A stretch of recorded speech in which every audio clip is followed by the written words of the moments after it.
उन्होंने कहा कि हेनरी पॉल ने शराब पी हुई थी, लेकिन ऐसा नहीं था। उनके साथ मौजूद मेरे सिक्योरिटी के लोग उन्हें डायना और डोरी की कार कभी नहीं चलाने देते अगर वो दोनों ड्राइवर सही हालत में नहीं होते। अनफायर्ड को फ्रेंच पुलिस की रिपोर्ट पर शक था, इसलिए उन्होंने खुद उस हादसे की जांच करवाने का फैसला किया। मैं नहीं रुकूंगा जब तक सच्चाई पता नहीं चलेगी, और मैं इसके लिए फ्रांस या कहीं भी जाऊंगा। और ये उस पिता का हक है जिसने अपना बच्चा खोया है। 1997 में मोहम्मद अल-फायद अखबारों की सुर्खियां बन रहे थे, और 16 साल पहले दुनिया भर का मीडिया एक बेहद शानदार समारोह के लिए खुद को तैयार कर रहा था, द रॉयल वेडिंग। आप यकीन नहीं करेंगे कि चार्ल्स और डायना की शादी को लेकर पूरी दुनिया कितनी दिलचस्पी दिखा रही थी। दुनिया भर में लेडी डाई के नाम से मशहूर होने वाली डायना अब तक केंसिंगटन में अपनी 3 सहेलियों के साथ रहती थी। वो उन्हें बेहद चाहती थी। वो एक अच्छी दोस्त थी। वो हर किसी के लिए एक मुश्किल साल था। वहाँ रिसेशन था, लोग स्ट्राइक कर रहे थे। इंग्लैंड को ऐसी चीज चाहिए थी जो देश के लोगों को एक साथ ला सके, और ये शादी ठीक यही करने वाली थी। रेवेजन एलिजाबेथ इमैनुअल की टीम की महंगी हाई फैशन कपड़ों की स्पेशलाइजेशन थी, खास तौर पर इवनिंग वेयर और वेडिंग ड्रेसेस में। लेकिन उन्होंने रॉयल वेडिंग ड्रेस पहले कभी तैयार नहीं की थी। ये पहली बार था जब किसी गाउन को इतना सीक्रेट रखा गया था। डिजाइनर्स ने खिड़कियों पर काले कपड़े लगाए हुए थे, और बाहर खड़े गार्ड्स उसे लोगों की नजरों से बचा रहे थे, ताकि डायना के चैपल में जाने से पहले उस ड्रेस को कोई न देख सके। आखिर ये एक प्रिंसेस की ड्रेस थी। कई हफ्तों के इंतजार के बाद आखिरकार वो दिन अब आ चुका था। वो एक प्रिंस से शादी कर रही थी, और सच ये था कि हम टेलीविजन पर सिर्फ डायना को देखना चाहते थे। वो डायना का दिन था। उस ड्रेस को हर तरीके से यादगार बनाने की कोशिश की गई थी, और वो इसमें कामयाब भी हुए। रॉयल वेडिंग में किसी वेडिंग गाउन की इतनी लंबी ट्रेन पहले कभी नहीं थी। उसकी लंबाई 25 फीट थी। ड्रेस इतनी बड़ी थी कि उसका एक अलग जिप कोड था।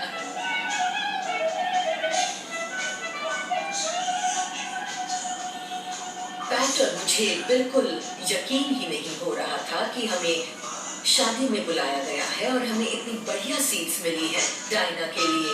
हम बहुत खुश थे। ब्रिटेन और पूरी दुनिया के लोगों को डायना और चार्ल्स की शादी देखकर लग रहा था वो जैसे परियों की कहानी देख रहे हैं। सब लड़कियां प्रिंस से शादी करना चाहती थी।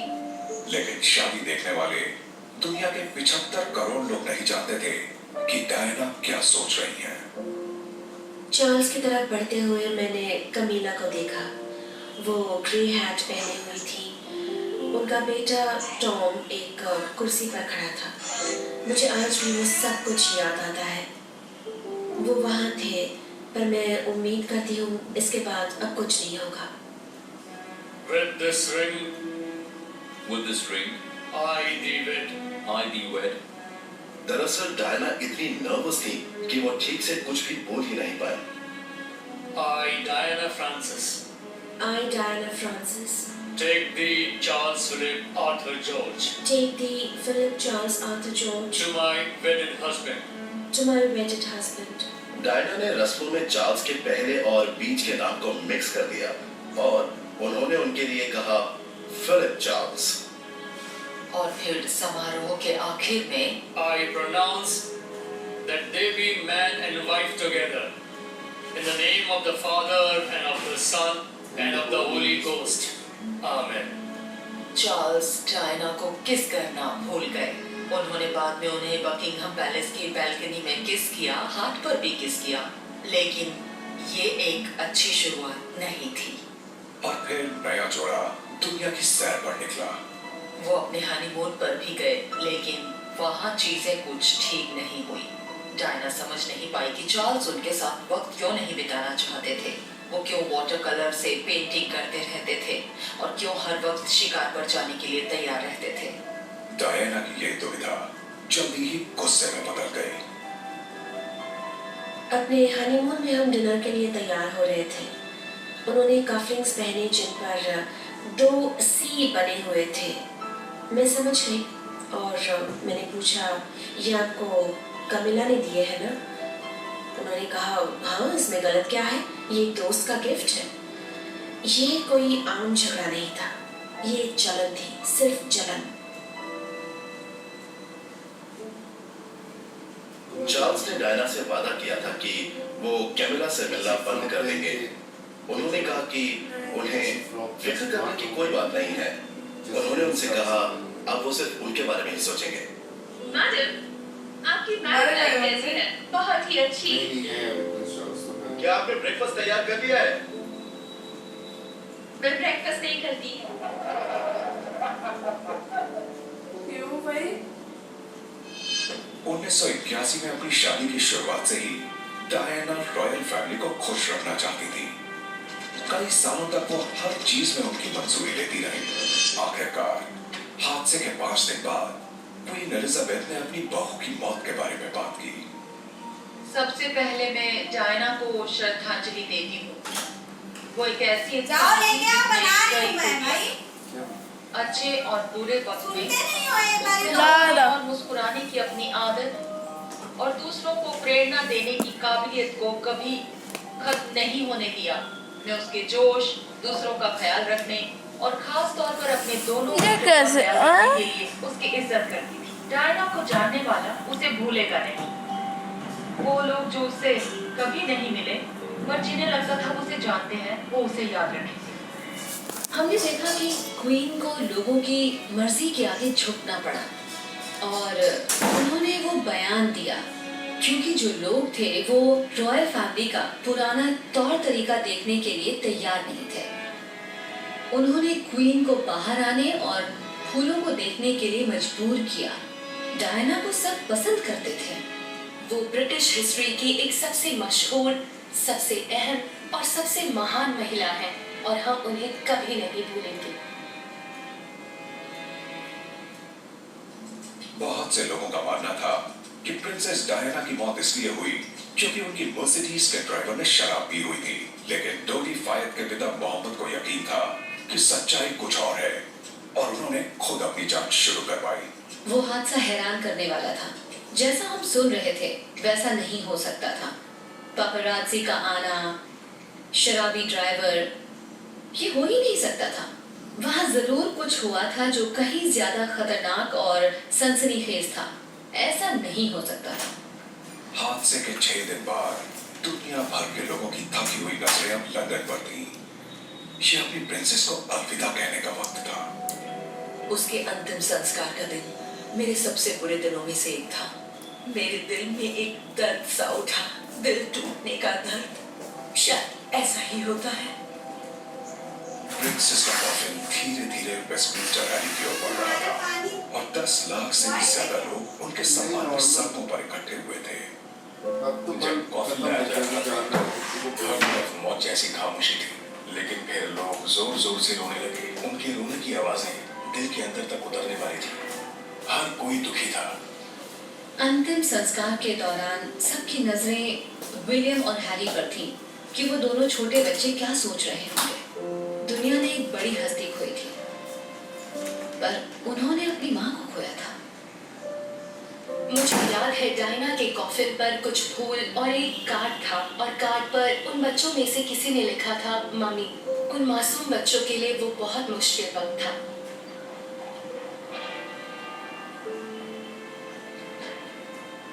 ये हो ही नहीं सकता कि इन तस्वीरों को देखकर आप अपने दिल में दर्द ना महसूस करें। और जरा उन बच्चों के बारे में सोचिए जो अपनी माँ से बात तक नहीं कर सकते थे।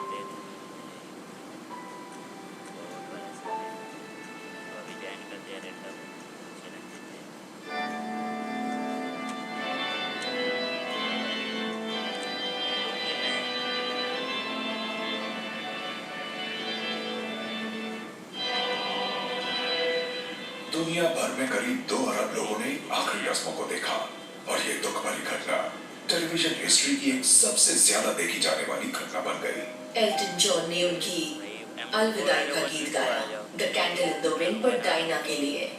हमें लगा जैसे बाहर बारिश हो रही है और हमने खिड़कियों की तरफ देखा तो मालूम चला उस वक्त धूप निकली हुई है और फिर पता चला कि बाहर खड़े लोग तालियां बजा रहे थे। वो एक यादगार पल था, एक श्रद्धांजलि, लेकिन वो काफी तकलीफदेह था। मेरे साथ खड़ी एक महिला ने बताया कि इंग्लैंड की चर्च की हिस्ट्री में ऐसा कभी नहीं हुआ कि वहां तालियां बजाई गई हों। वो वाकई एक जज्बात से भरा हुआ संदेश था।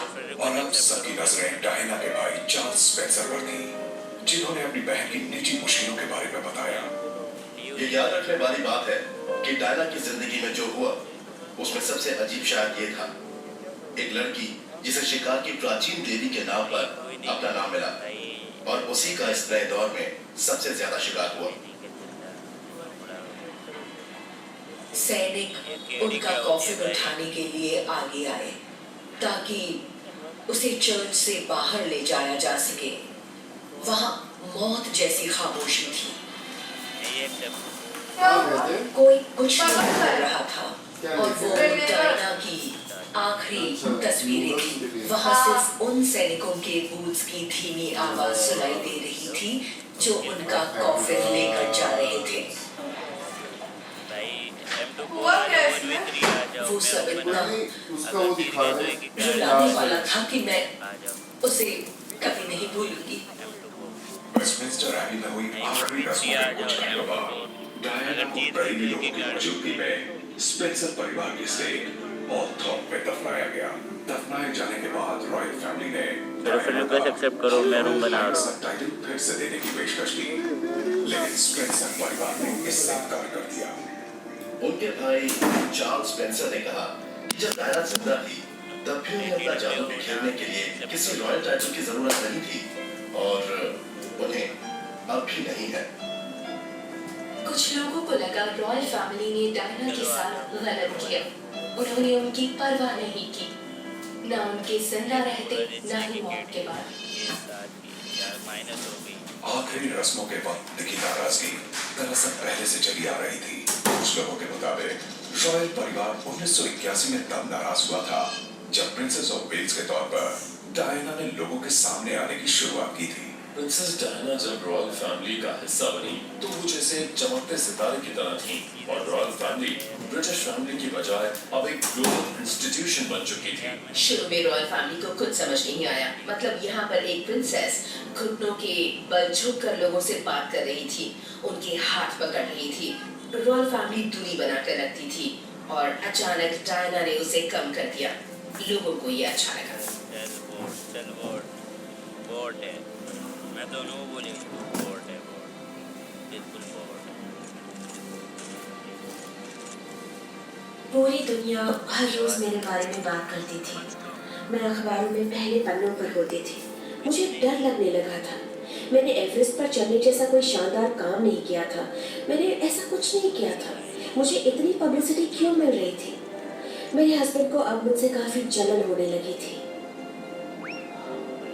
वो दोनों पहली बार वेल्स गए तो प्रिंस चार्ल्स के लिए वो एक बुरा तजुर्बा था। उनसे कोई बात नहीं कर रहा था, सब डायना को देखना चाहते थे। वो उनका नाम ले लेकर चिल्ला रहे थे, उन्हें देखने के लिए वो बेताब हो रहे थे। मैं यहाँ वेल्स में पहली बार आई हूँ, लेकिन आप सभी का प्यार देखकर मुझे बहुत ज़्यादा खुशी हो रही है। मैं आप सबकी शुक्रगुजार हूँ। प्रिंस चार्ल्स हर जगह आकर्षण का केंद्र हुआ करते थे और उनके लिए ये नई चीज थी। उन्होंने डायना को लेकर मजाक किया और वो काफी नाराज भी लग रहे थे। मैं इस नतीजे पर पहुंचा हूँ कि अच्छा होता अगर मेरी जिंदगी में 2 पत्नियां होती। देखो वाश बेसिन वो नहीं सड़क साफ के करी, दोनों इतनी तरफ पैसी चल है पाती। ये। अब हम लोग कहाँ चुके हैं? और तब मैं बीच में चलकर उन्हें रास्ता दिखाता। जरा सोचिए, वो आगे चलकर किंग बनने वाले थे, लेकिन दुनिया सिर्फ डायना की बात करती थी। उन्हें वाकई जलन हो रही थी, लेकिन वो प्रिंसेस डायना थी और वो इंग्लैंड के होने वाले किंग से ही नहीं बल्कि रॉयल फैमिली से भी ज्यादा मशहूर थी। डायना ने रॉयल फैमिली की विरासत ही खत्म कर दी थी। ऐसा कैसे प्रिंसेस के लिए पूरी दुनिया का प्यार बढ़ता गया, लेकिन खुद डायना पर इसका असर पड़ रहा था। अब वो कुछ परेशानियों से जूझ रही थी। डायना पर सुंदर दिखने का काफी दबाव था और ये गलत चीज थी। उन्हें अजीबोगरीब पैमानों पर परखा जाता था। इस दबाव से उनका ईटिंग डिसऑर्डर फिर से सामने आने लगा था। वो आंसुओं में डूबी रहती थी, लेकिन चार्ल्स की परवरिश इस तरह से नहीं हुई थी कि वो किसी की जज्बाती परेशानी को समझ सके। रॉयल फैमिली का माहौल कुछ ऐसा ही था। वहाँ किसी तरह के जज्बात जाहिर नहीं किए जाते थे। इस बीच एक अच्छी बात हुई और वो ये कि डायना प्रेग्नेंट हो गई। प्रेग्नेंट होकर वो बहुत खुश थी। वो एक माँ बनना चाहती थी और इससे उन्हें वाकई एक नई उम्मीद मिली। डायना अपना एक परिवार चाहती थी, लेकिन प्रेगनेंसी से उनका डिप्रेशन और ज्यादा बढ़ गया। जज्बाती तौर पर वो पहले ही काफी परेशान थी और अब उन्हें मॉर्निंग सिकनेस भी हो रही थी। जब प्रिंस विलियम पैदा होने वाले थे तो डायना के लिए वो एक मुश्किल वक्त था। उन्हें डिप्रेशन हो रहा था और वो उस वक्त हार्मोनल चेंजेस से गुजर रही थी और इन हालात में मजबूत से मजबूत औरत भी घबरा सकती थी। उन्हें लगा चार्ल्स उनकी बात नहीं सुनते, उनकी देखभाल नहीं करते और एक बार तो वो इतनी दुखी हुई कि उन्होंने चार्ल्स से कहा मैं खुदकुशी की कोशिश भी कर सकती हूँ और उन्होंने ऐसा किया भी। मैंने खुद को सीढ़ियों से गिरा लिया। चार्ल्स ने कहा मैं झूठा रोना रो रही हूँ। मैंने कहा मैं बहुत परेशान हूँ। मैं रो रही थी और उन्होंने कहा मैं कुछ नहीं सुनूंगा, तुम हमेशा ऐसा करती हो, मैं राइडिंग के लिए जा रही हूँ। डायना 3 महीनों से प्रेग्नेंट थी और प्रेगनेंसी का ये मुश्किल वक्त होता है। इसमें आसानी से प्रेगनेंसी लॉस हो सकता है और उन्होंने खुद को सीढ़ियों से नीचे गिरा लिया। इसका मतलब डायना वाकई काफी निराश थी और रोते हुए अपने पति से कह रही थी कि वो उन्हें प्यार करे जिसकी उन्हें सख्त जरूरत थी, लेकिन चार्ल्स शायद ऐसा कुछ करना ही नहीं चाहते थे। 1981 के आखिर तक डायना का ये डिप्रेशन अब और भी बढ़ चुका था। 17 साल बाद दुखी मोहम्मद अल फायद हादसे की जांच में जुटे हुए थे और जल्द ही उन्हें फ्रांसीसी पुलिस के काम में गलती नजर आई। हादसे के बाद अगले कुछ दिनों और हफ्तों तक फ्रेंच पुलिस की बहुत सी नाकामयाबियों की बातें होती रही और हादसे की जगह को फौरन सील नहीं किया गया था और सिर्फ पापराजी ही नहीं बल्कि तमाम लोगों को उस जगह के बिल्कुल नजदीक तक जाने की इजाजत दी गई।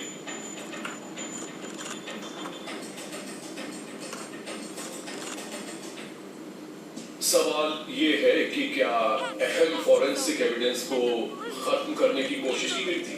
मोहम्मद अल फायद के मुताबिक वहाँ यही हुआ था। शुरुआत से ही वहाँ फ्रेंच पुलिस ने ऐसी बहुत सी चीजें की जो कि उन्हें नहीं करनी चाहिए थी।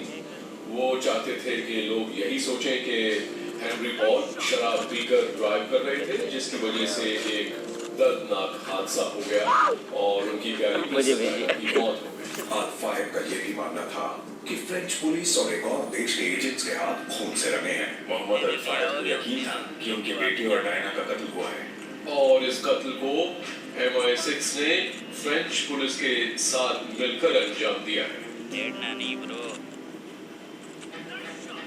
फ्रांस की पुलिस हादसे की जांच जारी रखे हुए थी और इस बीच एक नए गवाह के जरिए एक हैरान करने वाली जानकारी सामने आई।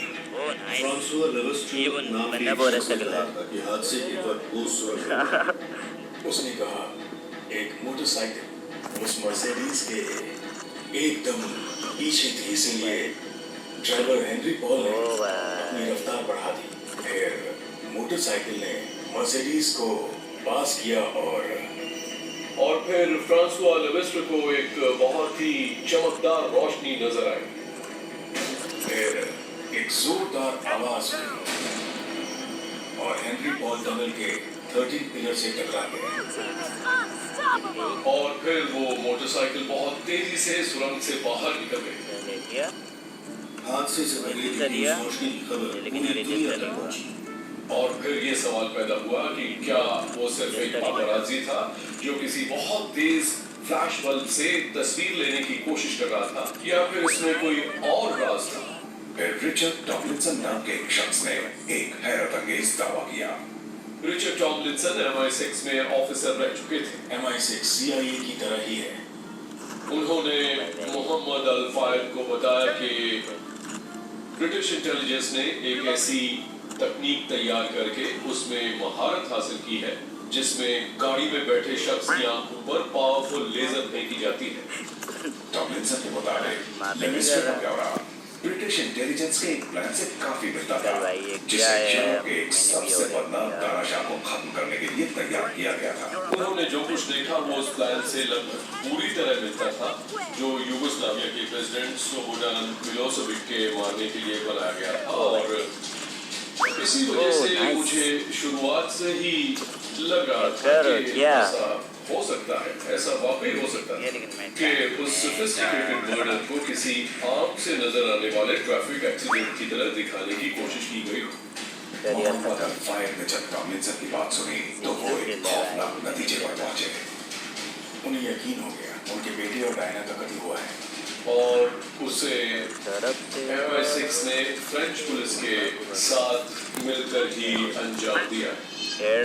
बोलते अल फायद का इल्जाम 1998 में सुर्खियों में आए।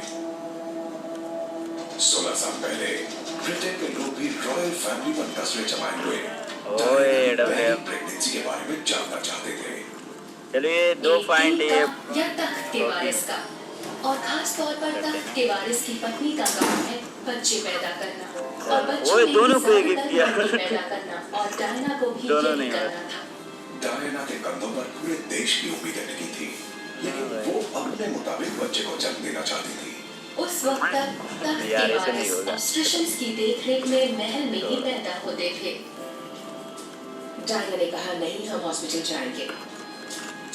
डायना पब्लिक हॉस्पिटल में बच्चे को जन्म देना चाहती थी, और वो इंग्लैंड की दूसरी माओ की तरह अब इसको ही मारूंगा। हॉस्पिटल में गई। आखिरकार ये 21 विदर- जून 1982 को क्या है? उन्होंने रॉयल फैमिली के सबसे नए सदस्य ओए, मुझे लगा वो प्रिंस विलियम को आज अगर मैं ग्रोफर से सामान लाए थे के मुताबिक आज ये आ रहे आज गया था अरे भाई हाँ में उठाया हुआ था। ओ भाई ये तो गंदा नहीं अरे यार नहीं लग सकता था। देख रहा हूँ वो रॉयल फैमिली में एक क्या नौटंकी है, तुम्हारा फोन भी चल रहा है, टीवी भी चल रहा है, और एक एहसास था स्क्रीन कि कुछ रिकॉर्डिंग बड़ा होगा, पर वो उसे एक नए जोश के साथ लेकर आई देख थी। रहा है मेरे ख्याल से डायना को माँ बनना बहुत अच्छा लगा था। वो देखभाल करने वाली माँ थी, और इसकी शुरुआत उन्होंने विलियम